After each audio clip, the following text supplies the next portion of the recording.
Uh, one more meeting we had, a very detailed, inclusive meeting between both the honorable chief ministers, Chief Minister of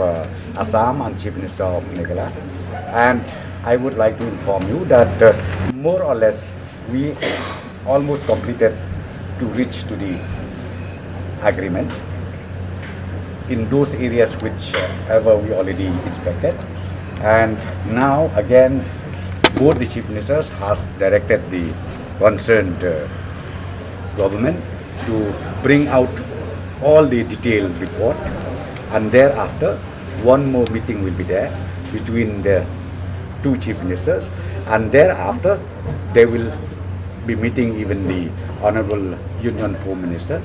and hopefully maybe on the 20th or before 21st, maybe they'll come back and then final